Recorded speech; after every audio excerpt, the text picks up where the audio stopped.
Nzambe nyonso ya mokili Nzambe ozali nyonso ya mokili Nzambe ozali nyonso ya mokili Yesu oh Yahweh nanga ozali nyonso ya bana Kongo Nzambe ozali nyonso ya bana Kongo Nzambe ozali nyonso ya bana Kongo Yesu yo bolingo Nzambe ozali nyonso Alleluia Alleluia Alleluia na Yesu elonga nanga Alleluia Alleluia amen Alleluia na Yesu biso tokomona ye soki tokotosaye biso tokomona ye nalona biso tokomona ye soki tokotosaye biso tokomona ye nalona ya solo Alleluia Alleluia Alleluia na Yesu eselonga nanga Alleluia Alleluia amen Alleluia na Yesu Yesu azali nzela Yesu azali nzela Yesu azali nzela na biso Yesu azali nzela Yesu azali nzela Yesu azali nzela na biso ya solo Alleluia Alleluia Alleluia Alleluia na Yesu elonga nanga Alleluia Alleluia amen Alleluia na Yesu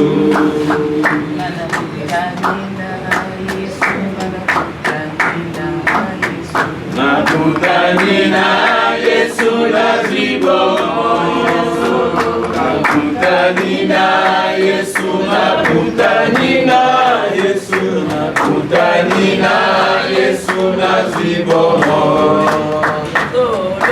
Alleluia Alleluia Alleluia Alleluia na Yesu elonga nanga Alleluia Alleluia amen Alleluia na Yesu Yesu kolo na biso Yesu kolo na biso Yesu kolo na biso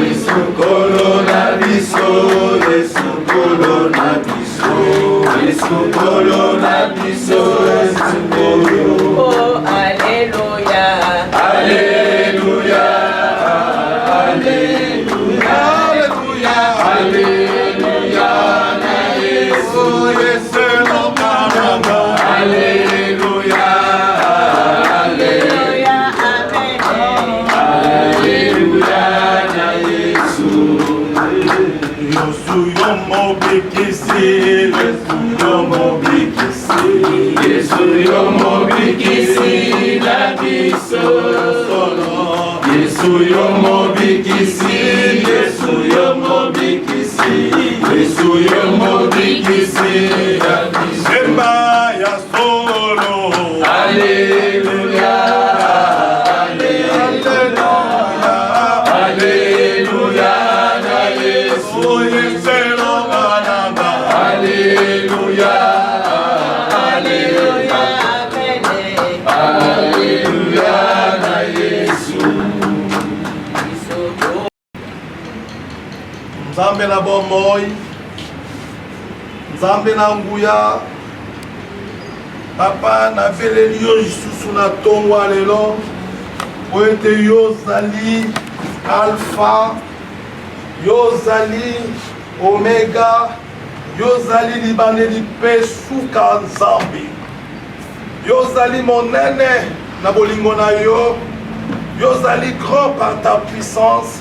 Yozali bolingo eleki bolingo nyonso to ya mokili. Baba doye ko sanzo na kombo na yo.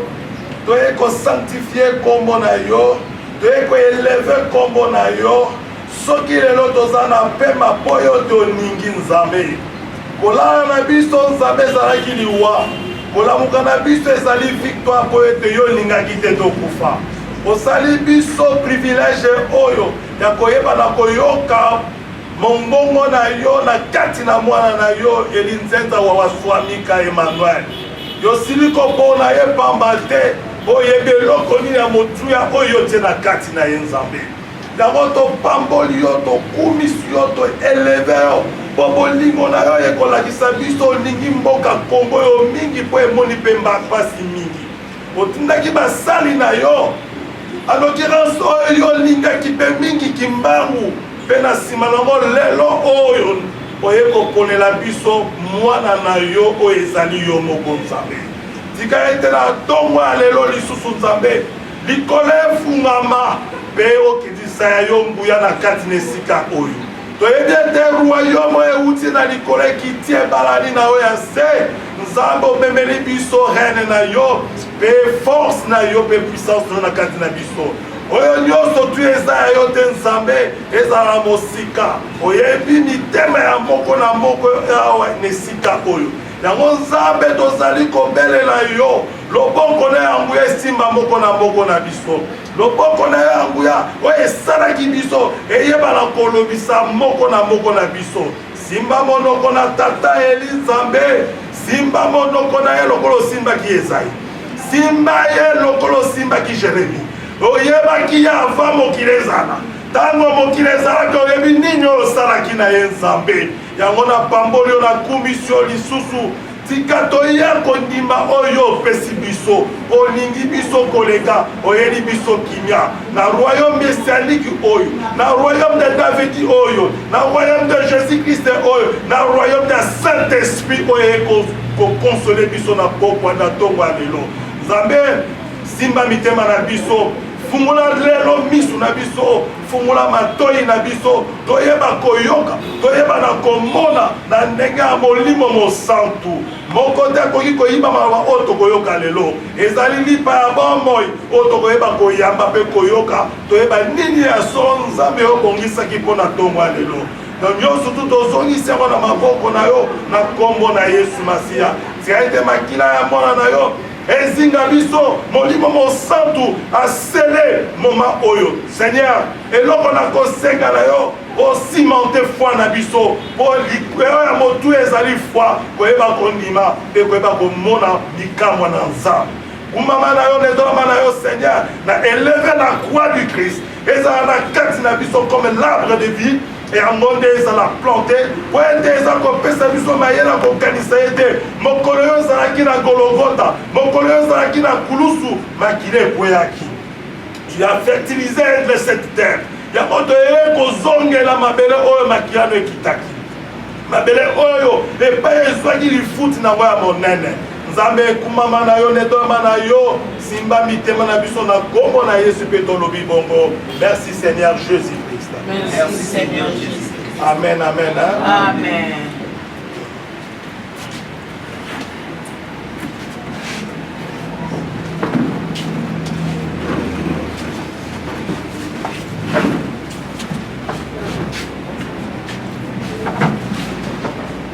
Na bato bayembala liboso na kokutana na biso oyo na invitation tosali bino même ezali imprévu naza kotalisa bino biso touti mosika. Toza na mama Mede, toza na papa pasteur Christian, tozali na papa prophète Elinzenza wa baswamika oyo Nzambe asili kopona oyo Nzambe oyo atie eloko ya motu na kati na ye.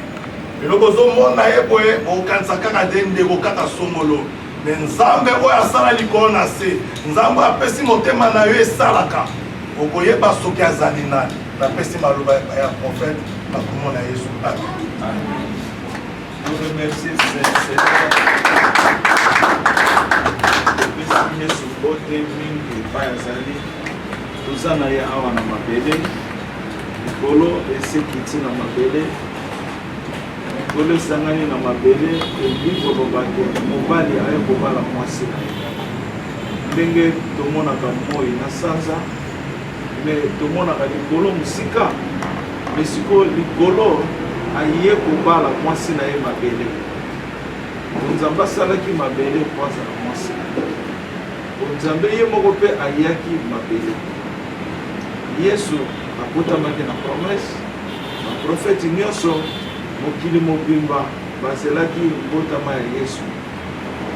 Yesu abotamaki. Amonaki ye boye na musuni. Amonaki ye na esprit te.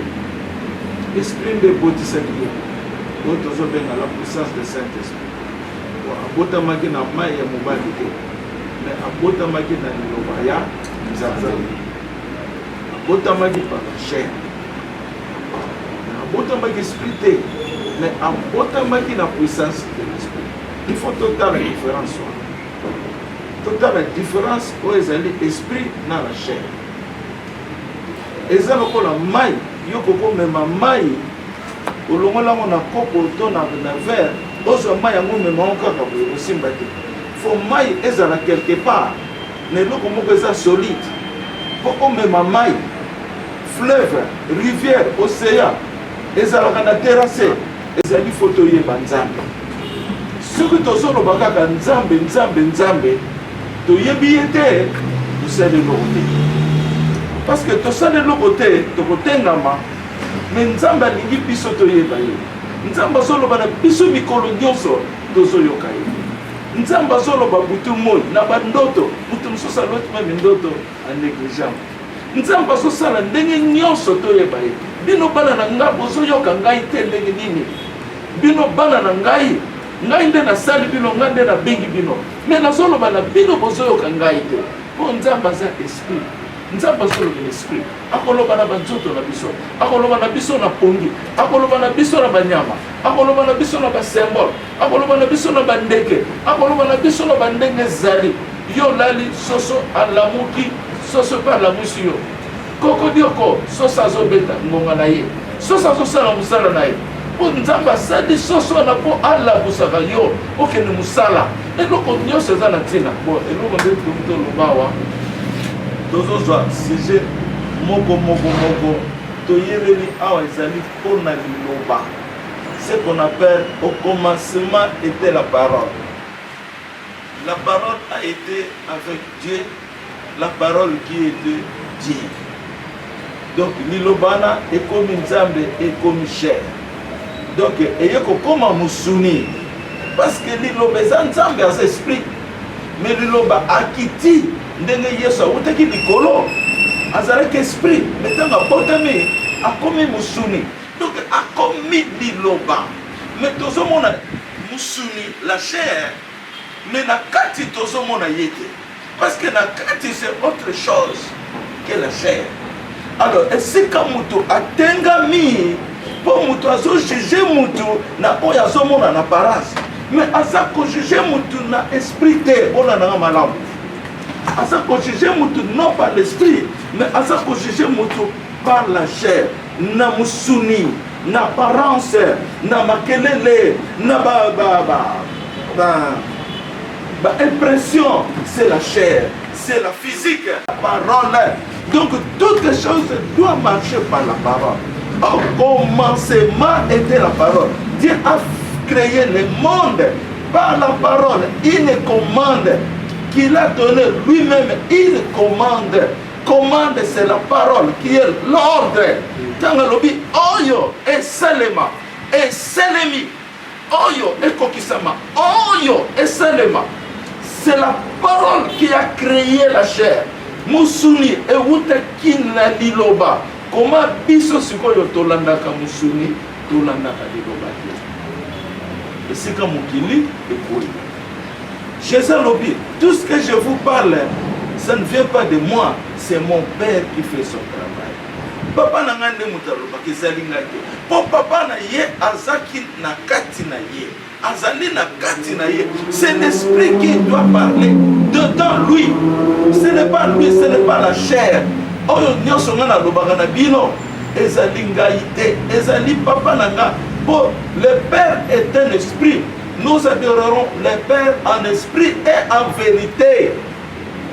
Amen. Comment biso siko tozo ko vivre par la chair, non par l'esprit. Donc to sali divorce na Nzambe. To sali divorce na Nzambe. Na divorce to sali na Nzambe. Siko Nzambe atiki biso totala soki musuni akokoka komema musuni. Musuni akokoka komema musuni te. Po musuni ye moko te mutu anisalaki. C'est la parole qui a créé la chair. Sikoyo musuni asa komimema ye moko lokola mpunda amimemi mpunda azomema ekosimba te. Il faut mutu azala na likolo ya mpunda po mutu atambusa mpunda po mutu aza l'esprit na kati na ye.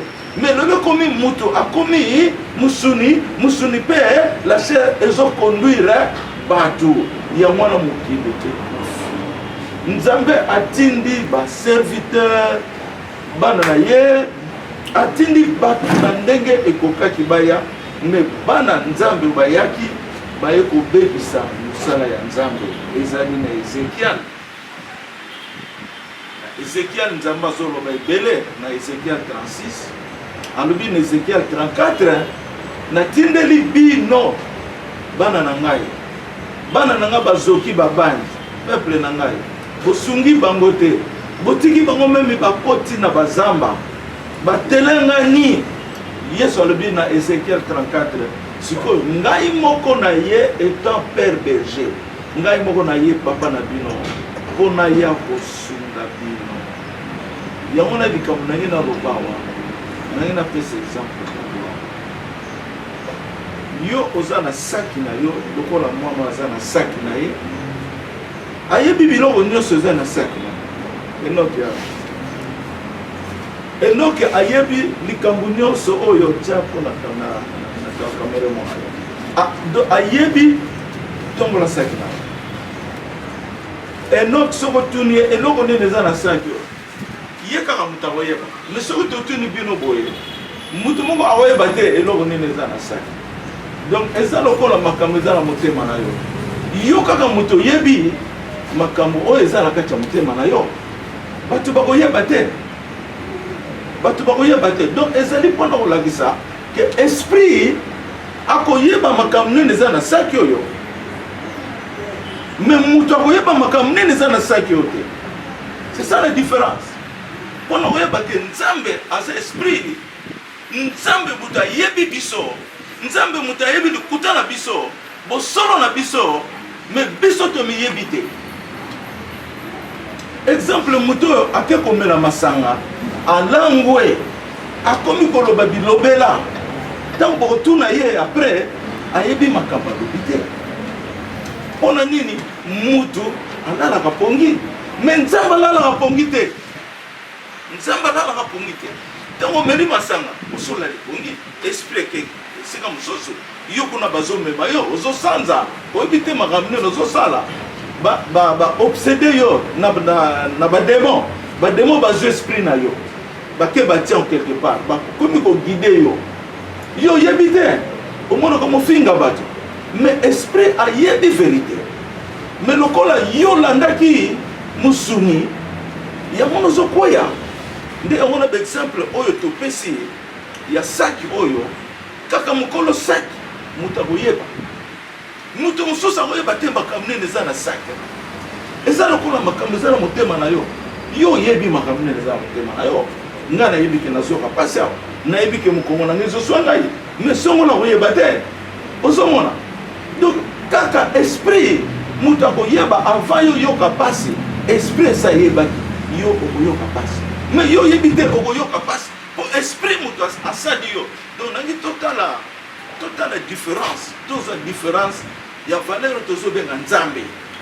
Biso tolingi toyekola Nzambe, tolingi toyeba Nzambe. Eza lokola yo za marié, oza na mwasi na yo ayebi mobali na yo ndenge amashaka te, mobali bayebi mwasi ndenge azalaka te. Mwasi abimi akelanga, mobali yebi makambo asala kuna te mwasi ayebi mobali maka asala kuna te donc relation eza perdu mpo bazali na esprit te parce que nzambe azali te donc nazopesa différence nazopesa muke mpo tokóma toyeba nzambe aza na ntina nini nzambe apesanga alakisa ngai couple moko nazomona bilongi na bango te me nazomona mwasi na mobali bazoswana mwasi na mobali bazoswana oyo kuna azokosa moninga oyo kuna aza na transparence te oyo kuna aza bo oyo aza bo nzambe atoninga omoni mpona nini baza komikosa na ndenge wana me okomona mutu wana mobali wana soki batali aza vraiment logique mobali wana ozomona eza bien me azokosa mwasi na ye mwasi mpe ntango mosusu azokosa mpe mobali me bafandi bien me lukuta eza na kati vérité ezali te qui est la vérité c'est la lumière de Jésus-Christ donc vérité eza kaka nzambe alors yango wana ozomona ke nzambe arépondre nga natuni nzambe mpona nini bango mibale baza na vérité te nzambe alobi parce que bazozanga les droits de l'homme parce que bazozanga les droits de l'homme nzambe alobi les droits de l'homme oyo ya gouvernement te oyo ya babiro agence te mais les droits de l'homme oyo ezali molimo santo mpona yokaki ke nzambe alobi nanga Saint-Esprit aza les droits de l'homme le droit de l'homme aza oyo akosungaka yo na likambo nyonso okokweyaka te okozalaka toujours en marche okozalaka toujours debout c'est celui qui s'appelle le droit de l'homme ye ayebi yo okobela ye ayebi yo ayebi so keba nzela ono mokende biloko wana yozolia koliango lisusu te ebandi koya na mwa excès le Saint-Esprit il va te manager na vie na yo mobimba il est le Père en toute excellence il va te conduire na vie na yo mobimba tokotanga verset moko 32 Somme 38 wana yali oyo nazopesa bino liloba tolanda yango malamu 38 et puis nakopesa bino les 4 puissances spirituelles mpo ndenge moto azotengama ngai na ye awa nalingi moto adécouvrir Jésus-Christ nzambe na ye aza nani mpo ye moko akoma mwinda asalisa mpe bato mosusu eza te ke paster sambelela ngai honneur ekoma na bapaster ngai naza na ntina ya honneur te ngai naza na ntina yo oyeba Jésus-Christ de Nazareth ngai na ye mpo yo oyeba nzambe oyo asalaki yo oyo alingaki yo ya na mokili oyo ngai na ye na ntina yo oyeba ngai te ngai na yeka na ye mpo nazala direction na yo nalakisa yo nzela mais oyo azosala mosala oyo aza na likolo oyo asali makambo nyonso tu amen atangela biso 38 Psaume 38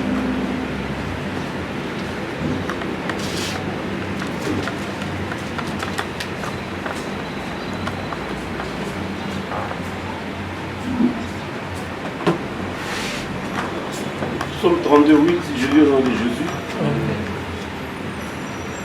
Je t'instruirai et te montrerai la voie que tu dois suivre. Je te conseillerai, j'aurai les regards sur toi. J'aurai les regards sur toi. Répétons mon Je t'instruirai et te montrerai la voie que tu dois suivre. nakopesa yo ba instruction nakopesa yo nzela oyo yo okolanda nakopesa yo maloba nakopesa yo nzela oyo yo okolanda soki toteli maboko na biso nyonso awa mutu nyonso azali na ba oyo tozobenga na bafringa donc banzela oyo baline oyo ezali shema nzambe asali na mutu nyonso eza na maboko eza na se ya makolo eza na cerveau na yo eza na misu na yo nzambe asali mutu nyonso na plan na ye de la vérité nayebisa bino lelo oyo songola azosala soki ngai nasali yango na koresir yango te mpo ezali plan na ngai te na ye yango na alobi awa je te montrerai je t'instruirai nakolakisa yo le chemin par lequel tu dois suivre et je mettrai mon égard mon œil à toi parce que ngai nalingi yo okende na nzela oyo yo osengelaki okoma tina niveau ya mariage, tina niveau ya kobota, tina niveau ya nini. C'est ça le secret. Alors soki yo yoki yango obandi koyoka, Seigneur akobanda komema yo parce que il est ton berger. Akobanda komema yo. Nzamba yebisanga eloko moko tango ezalaki batu moko ba compliqué ngai boye soki nazo koloba batu baza ko comprendre ngate ye makambo alobaka to comprendre kango te. Mais Seigneur alobi nanga ngai na tindi bino po bokomisa mutu na destiné na ye.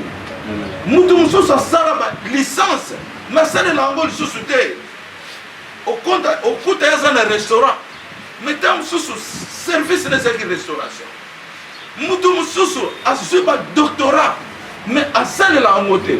Tant mususu asaleli yango mais na motema na ye aza na kimia nango te.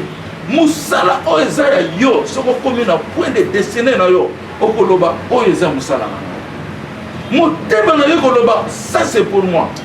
Tu n'as rien à avoir peur. Il y a bamisana mususu millionnaire. Tu n'as pas besoin de ça.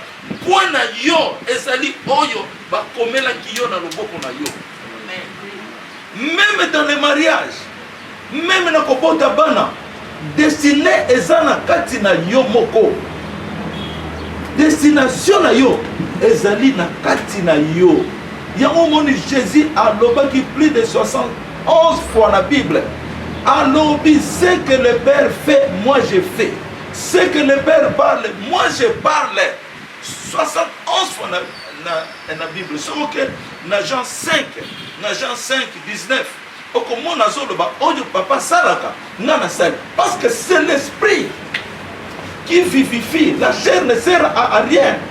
La parole que je vous ai dit donne l'esprit et la vie. C'est l'esprit qui vivifie.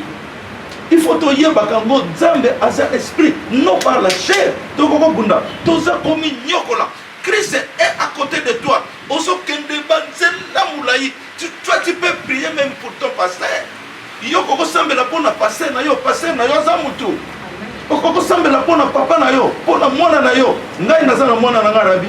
Tamsona ki passe na bi rabi ya kosimaka tara mukongwa. Mais moi, c'est ma foi qui doit conduire à cette prière-là pour que moi je sois guéri. Mais moi, je suis la Bible, Rabbi, bien, ça la boyer, ça la boyer, ça la boyer. Mais c'est la foi, la foi, la foi. Asa mwana mke belo kote. Yo so mwana asa mwana mke. Mais nzamba so mwana asa mtu mnene. Yo so mwana asa tina te posa mwana mke. Mais nzamba so mwana oyo asa mtu nebe sebino.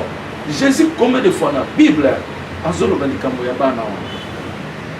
Combien de fois Jésus azolo balikambo ya bana. Les États-Unis sont déjà puissants. Pour le secret, les États-Unis aillent se rassembler les enfants, rassembler les familles avec les enfants. Parce que là-dedans, il y a des enfants qui ont besoin de la vie. Parce qu'on peut faire la loterie. Mboka nini na mukule peut faire la loterie. Visa gratuit n'est pas aussi faisant que aux comme américains. Qui? Amérique a yebi que azo benga bana oyo bazo ya wana. Pour ba trésor ezana kati ya bana wa. Mais les nzambe ayo yebisanga alobi bana basala na makambo minene. Mais bana oyo ba yena royaume na ngaya Yesu nazo na royaume wana bakosala makambo oyo bana boso basala te. Bana wana bakosala makambo ya minene.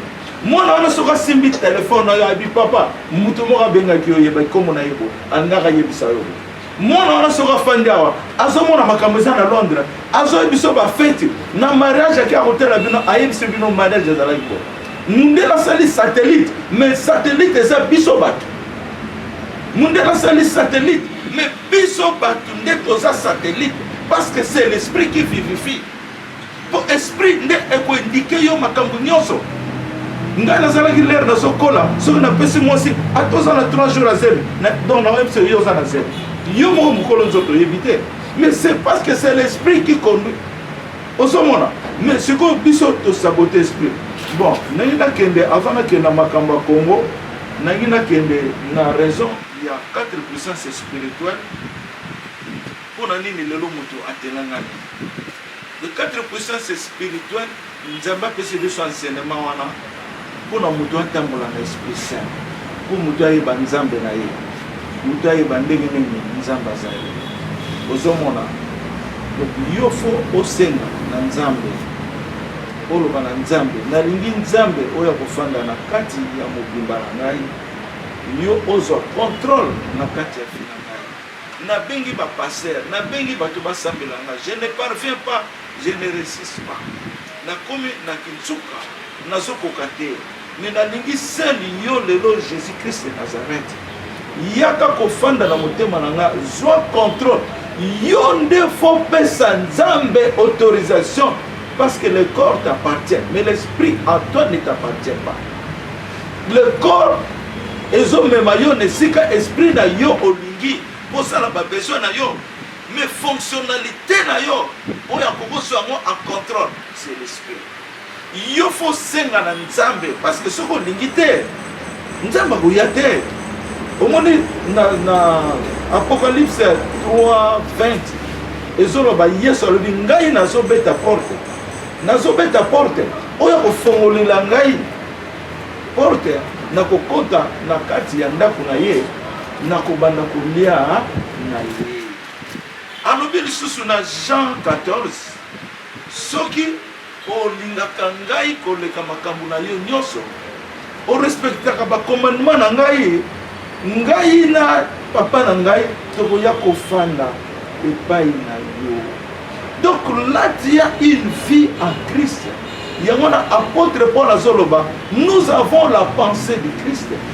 Parce que Christ vit en toi. Mais maintenant il faut yo obenga nzambe osala cérémonie na yo osala quoi? Soit décision na yo na lingi nzambe ozoyoka ngai nazoloba na nzambe na benga ka Jésus Christ de Nazareth, le fils de Dieu. Na lingi ozo tout contrôle ya vie na nga yaka kofanda wana nazopesa bino secret. Fo yo osala pacte na nzambe. Osala pacte na nzambe à partir de maintenant. Tu prends ma vie en considération. Moi, mon épouse, mes enfants, ma famille, ce qu'on s'appelle moi cité au lobby, moi, mes frères, mes sœurs, mais je veux d'abord que tu prends contrôle à moi. Moi, je veux t'entendre. Na lingi na yo kaka yo, na lingi na mona kata yo, na lingi na yeba que yo zanzambe na ngai. Là maintenant tu es sérieux. Si tu côté na 4 puissances spirituelles, wana oyo to lobby ezali pour Yesu aya kofande pa ina. Mais koza la précédé, nzambe ba presaka yete. Dans les 7 points qui rendent l'homme malheureux, le premier point, ne précipitez pas. Il faut avoir un cœur grand. Un cœur patient. Dans mon zambazoloba, nazaka les 4 points, les 4 puissances spirituelles. La ligne de vérité pour les points très importants. Dans mon zambazoloba, nasala vidéo wana. Le jugement des peuples Congo, les peuples Morandé, na tia mutu moi associé na moto. Nzambazoloba ngai. Ah, ezoki manga. Au nom de Jésus-Christ de Nazareth, nous parlons de 4 puissances spirituelles. Seigneur, sois avec nous. Dirige-nous dans cette parole. Je ne veux pas que le diable nous embête pour me distraire au nom de Jésus-Christ de Nazareth, dans la paix de Jésus-Christ. Les 4 puissances spirituelles, ezali oyo et positionner yo ozala kaka na nzambe. Na 4 puissances spirituelles eza 4 ezobanda na fondation spirituelle oyo apôtre alobi Christ est votre fondation. Mais biso tozui détail wana parce que toza Israël Congo makambo ya Israël na okende aussi. Biso tozui grâce ya kozwa détail oyo ba prophète balobaki musala wana silaki te, ba prophète basilisaki te. Jésus-Christ de Nazareth aye père berger pona kosilisa musala wana. Yango na fo liloba, il faut te regarder. Merci Seigneur. Merci Seigneur pour la paix. Seigneur azoloba na nga awa ntango yo ozodeklare liloba ya Nzambe ke Seigneur fande epai na ngai yebaka ke obandi komema Nzambe yebaka epai yo ozokende omemaka Nzambe eza lokola saki wana ozotambola omemaka Nzambe mpo yo odeklare Nzambe aye epai na yo akoma lumière na yo akoma sanctification na yo yango na Nzambe azoloba na ngai yebisa bango ke ntango yo deklare Nzambe otambolaka na Nzambe ntango makambo yo soki onosala ozoloba moninga oyebi kope moko boye tobetaki osokosi moninga me yebaka ke ozomema Nzambe ozomema ki qu'on appelle la parole ozomema liloba mais liloba ozo sentir te ke ozomema ye nga natunaka Nzambe question natunaki Nzambe question Nzambe yo lobaka na nga naza na Saint-Esprit na kati mais lakisanga na ngi namona Molimo Santo aza ndenge nini po Saint-Esprit okomona ye te okokomona ye boye te lakisa ngai ndenge naza na yo na kati na ngai mais namoni Nzambe alakisi na kati na ngai namoni mpenza moto aza na kati na nga moto wana azoloba mpenza azoloba aza ndenge wana Nzambe alakisi nga lisusu ntango Dieu parle nazomona cristal na forme ya moto lokola mai ezobima lokola moto ntango Nzambe azoloba cristal wana eza na image ya moto makomona kaka neti image moko ya cristal ezosala makambo nango ntango Nzambe azoloba okomona dove pigeon aza wana azomanifeste ntango Nzambe azoloba okoyoka mopepe c'est la puissance de cet esprit ntango Nzambe azoloba bamiracle esalamaka ebele ntango Nzambe alobaka ntango Nzambe alobala nga ntango mosusu soki nayoki bien te alibi oyoki te ndeni écrit ça namoni moto ezoloba donc ça c'est la puissance de cet esprit namoni moto ntango mosusu namonaka epale monene puissance donc ezali ntango Nzambe azoloba azomanifeste plan ya divinité mpo nazala témoin na ye na témoigne yango na bato komona kaka teke Nzambe azoloba boye ozoka na bandoto eza liseki il ne faut pas jouer avec ça ça c'est le mystère de Dieu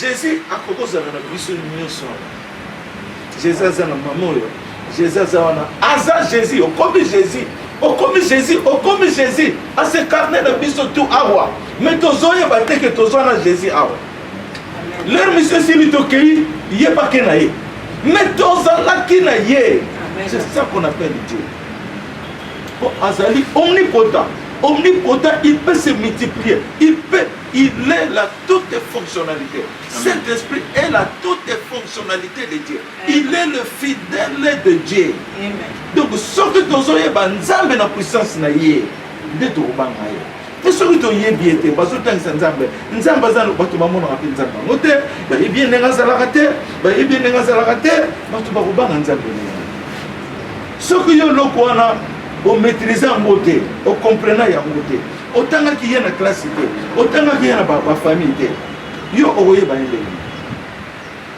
en tout cas la première chose dans notre vie ntango yo ozobala mwasi na yo oyeba ye mwasi na nga aza kitoko ndenge nini mwasi na nga alambaka ndenge nini olingi oyeba mwasi na yo okozwa kaka teke mwasi obali oyebi ye te songolo après lobo bonomona makambo ya mabe po yebi ye te po otalaki ye te otunaki te il faut oyeba ye koyeba mwasi lelo koyeba mobali lelo souvent eza na témoignage bato bakoli na ye mobali wana azaki ndenge nini ezali na ye ezaki ndenge ngai nakobaliso mwana na ngai te nakobaliso mwana na ngai te ba jeune fille ndenge moko mobali ye kaka lingi ye akei aetudie mobali te or que aza na poso ya mutu na kati kuna aza na poso ya nguma mutu moko asakufa na ye demona akotelaka bato abimaka kaka mpona kocharne bato koséduire ozomona donc il faut tozala trop prudent yango na Nzambe akofanda na yo pendant 40 ans oyoka yata na ndoto moko te, mais Dieu est avec lui. Dieu est avec toi. Yangona lobi erreur à ceux qui ne voient pas Dieu, mais ils ont la foi en Dieu. Ndenga lobaki na Saint Thomas. Erreur, mais comment na bato yo bayoka kanzambe, ba missionnaire, ba visionnaire, mais baso ba kanzambe te. Mais mutoyo asa une expérience ou une vision te, mais yenda le la kanzambe bien koleka mutoyo asa visionnaire. Moi j'ai remarqué ça, na remarqué na ba homme de Dieu, je ne critique pas. Na remarqué na ba homme de Dieu, basa na parole de Dieu, ne baso ba kanzambe te. Nous portons Dieu avec nous comme cet eau-là. Maï osoko fongo la robo. Maï sopani ezafi. Mais maï faut me mamona. Donc on a bouteille. Tozo me manzambe, to me makaye. Mais tozo ye ba yete, tozo banga yete. Yamona mukili etondi na pasi nzamba ko tepela te. To pesa ka ye kanda. A tout le temps biloko tozo sala. Masumu tozo sala. Tozo pesa ye kanda yamona nzamba lobi repentance. Repentance, quelle que soit sa distinction. Repentance, bisous tout au salon de repentance. Tout au salon chaque jour. Oh, il faut qu'on vienne ensemble. À ce salon, la repentance, il faut qu'on nous avons pas lobby. Dans Yosola, l'issumo que Kangami, l'issumo que Zotala, qu'on l'a dans le col à tabater. Ne pas tout basson dans le col à Banyama. Mouillon Moutosa n'a image en Zambé. Nzamba Zoloba. J'ai créé l'homme, pas par ma volonté, mais par ma forme. Nous n'avons pas sali moutou. On a la Bible, nous n'avons pas sali moutou. Na image, na la Bible. Mais je connais que Dieu a fait l'homme, pas par sa volonté, mais par sa forme. Nous n'avons pas su forme, na ye, créer moutou. Distinction, il y a un zambé na moutou zali, oh il y a cet esprit, oh il y a sa chair. Mais nous avons l'esprit pour fondre dans notre vie. Est-ce que tous les gens que tous les gens parce qu'il y a cet esprit, à sali mutu, cher. Pourquoi? Pour l'ingi azala na mariage na mutu. Mais bino, biso to lingi te, tozala na mariage na nzambe. Il est esprit. Nous adorons le Père à l'esprit et à vérité. Même maintenant, na Congo, parce que Père de Dongo Batana Bango. Yo, au long kaka, au qu'on ressemble à Nzambe na Ngomba. Jésus a dit kende la chambre na yo. Kende ne sika yo lingi. Bomba ma, batuba yebite. Sambe na Nzambe. Nzamba yo. Akoyoka yo. Parce que azana yo, yo so bengai. Yasara yo, yo zali temple na ye. Donc, quand il y a un Nzambe, il y a un peu de sang qui s'est mis au monde. Alors, ce qu'on a besoin de 4 puissances spirituelles, et dans la fondation, établissement, église, dans le don de la révélation. Et là qu'on a miné, tout le monde a continuer de détailler dans moi. Fondation, et Zaline de Retoloba qui Nzambe ya ko fande pa inangai. Soit dans un baptême au nom de Jésus, je reconnais Christ est mon sauveur, et mon Seigneur, mon Dieu. Ayo ko fande pa inayo. Au sein du testament na yo na Nzambe. Na lingi Nzambe na za na relation na yo. Ce que Christ ayo ko fande pa inayo, ça devient une fondation. Mais ce qu'il faut apôtre Paul a lobby, il faut qu'on yeba kotonga na likolo ya fondation. Faites attention. Ne construis n'importe comment, n'importe pas, ou bien n'andego yo lingotonga, likolo ya fondation Jésus-Christ de Nazareth. Tangu yo oyambi ye, okomi na Yesu, Yesu ako appliquer autotangi na Somme 32 verset 8. Otanga kango bien, ola nango malamu. Dans l'air wana soki yo yokaki, nzamba lobi, na construire yo. Nakolakisa yo nzela oyo yo okotambola au nom de Jésus. Pe nakotia lisu nanga etalaka yo, nako conseiller yo. Donc la fondation pour toi a commencé déjà. Na l'ère wana obandi ko vivre. Sikoyo Christ a komema yo na la fondation spirituelle de l'établissement. De l'établissement, Jésus a bandi ko établir yo.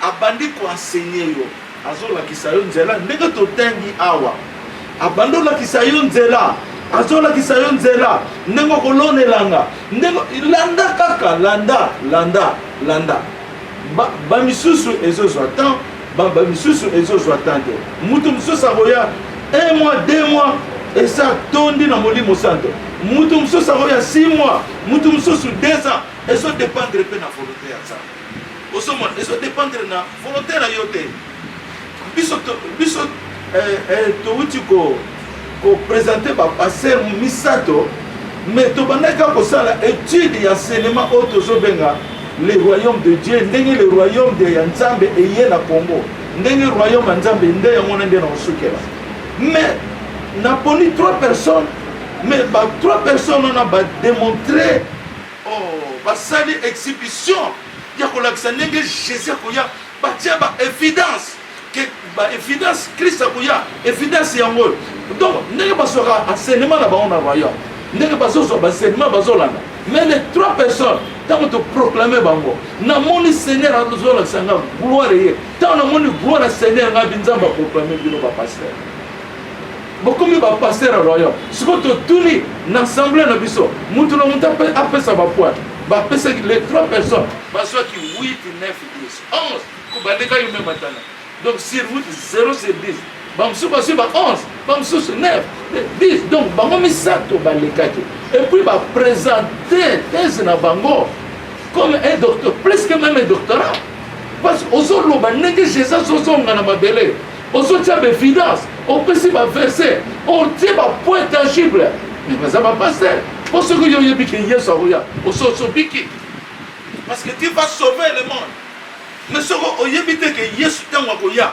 yo pasteur oyebi te que Jésus ozotanga Bible ozopesa ba verset ya Bible mais tu ne connais pas quand Christ va venir que ton règne arrive Hosanna tu ne connais pas ce temps que Christ doit venir.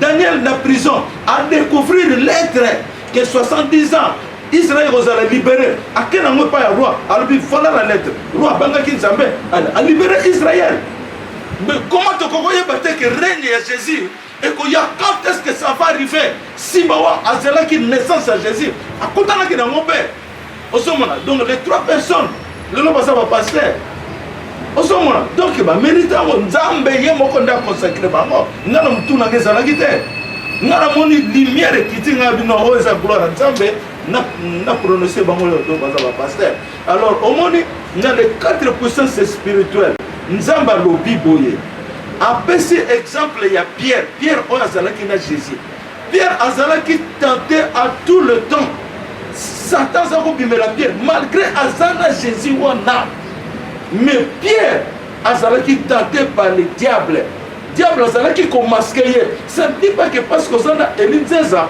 donc Satan ko masquer yote non donc il faut autonome dans molimo santo pour Satan a masquer yote mais bango tango bazaki wana batondaki nano na Saint-Esprit te bazalaki kozwa kaka enseignement selon l'ordre du Père mais bazalaki na Jésus bazalaki mpe kosalisa bato bazobela bazolongola mpe badémon mais bazalaki na puissance de l'esprit te bazalaki kosalisa par la foi tango Pierre bamsusu bazalaki malade tango bakepa ya badisciple ezosimba te ali bakepa ya Jésus mais Jésus a reproché bango nini parfois la bino eza ndenge nini mais après ça bango pouvoir wana ya koguérir mais c'est par la foi donc ezali autre chose que tous dans le Saint-Esprit afin de pas il contrôle toutes les choses c'est différent osomona même attention aux dans le Saint-Esprit attention aux dans le Molimo Santo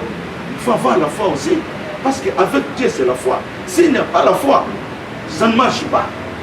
Avec Dieu, c'est la foi signée et yoma, okufa. Mais si vous avez la foi, tu vas en sortir. Si vous avez des témoignages, vous avez des côté na bassin zamba na bunga, maman ya botanga mona ke mona na kufa. Ozobeta makolo ti Arabie Saoudite na bamituka ba train pendant plus de 6 mois. On est na ba Soudan, on est na ba Égypte, OK na ba Nzela, OK pendant 6 mois. Mais au moins qu'on a perdu, mais on a la foi et pas la chose qui est dans la bokoma. Dans une situation très difficile, Moussala Nzambe, il faut passer carrière. musala nzambe ezakaka te kozwa yango honneur ya bato ozwaka bambongo benini. Non, musala nzambe, tu dois subir les conséquences comme Christ l'a subi. Jésus bamakambo na ye mingi ya vivre bakomi yango na Bible te, mpona na Bible batiaki kaka baessentiel. Mais Jésus a beaucoup souffert. Tout le temps na ndenge azalaki koprêche bazoluka bakanga ye. Tout le temps soki alobi likambo basoluka bateste bakanga ye. Mais nzambe alingaki te. Banda abotamaki azalaki toujours piégé. Osomona donc Satan aza kodungela wana te. Bon, nzambe azoloba na puissance spirituelle, alobi le 4 puissance spirituelle, il y a liboso ezali fondation. À partir ya fondation nzambe alobi tango Pierre fondation ya nzambe ekotela le 4 puissance spirituelle ekotelaki Pierre, Jésus alobi bakokaki lisusu komaske ye te. Bona nanga malamu bakokaki lisusu komaske Pierre te, nzoto na ye mobimba. Donc nzoto ya Pierre ezongelaki ye. Cela veut dire ndenge papa pasteur Christian Zawana soki aza na molimo santo aza na les 4 puissances spirituelles, aza atangolaka na nzoto na ye po aza na 4 puissances spirituelles oyo ezoprotege environnement na ye. Mais soki oza na 4 puissances spirituelles te, bazwa litongi na yo eza quelque part po nzambe alobi na nzoto na ye mobimba, bazwa loboko na yo eza quelque part, bazwa mokongo na yo ebotaka quelque part na femme de nuit, bazwa nzoto na yo ebotaka quelque part. Donc Satan asasaka bato ndenge wana akoki koemprisonner yo au moins plus que même 1000. Satan mpona mpenza abloqué yo. Donc on résistait sur terre. Soko olandi ba témoignage ndenge ba démon ba kandelaka biso ndenge basalaka campagne mpona bato. Démon alingi komona yo za na lumière ya nzambe te. Soki amoni yo na lumière ya nzambe akokase yo, akoloba photo buka yo to détruire yo na famille na yo kokota ba divorce apandi yo mobimba na yo otelangani. C'est le diable. Yangona Jésus lobi Pierre nzoto na ye mobimba ezongaki bakokaki komaske ye lisusu te. Sikoyo na deuxième puissance ya Saint-Esprit, établissement nzamba kozo record abanda ko survivre yo azolandisa yo azolakisa lokola biso toza na bana bo azolakisa yo soki okomi déjà effectif nzamba moni yo okomi kokoka na renouvellement de l'esprit, na enseignement na l'air wana nzambe akomisi yo église. Amen. Ce n'est pas n'importe qui oya koki kozala église du Christ, le corps d'église de Christ. Ce n'est pas n'importe qui. Est-ce que moto asala masumu impiété yoko nozala nzoto ya nzambe? Le corps de Christ ezali lokola papa na ngaza boye. Nzoto na ye oyo ndezali nzoto ya mutu na ye. Mais comment toi tu peux être l'église de Dieu? Mais Dieu est impie, impudicité, des mensonges, n'importe quoi. Et tu dis que je suis l'église. Pour tout y est, ezali banda kote déjà église. Lignos ya mokili ya nzambe ozali nyonso ya mokili. Nzambe ozali nyonso ya mokili ya Yesu ye oh yawe nanga ozali nyonso ya bana Kongo. Nzambe ozali nyonso ya bana Kongo. Nzambe ozali nyonso ya bana Kongo. Yesu yo yo bolingo.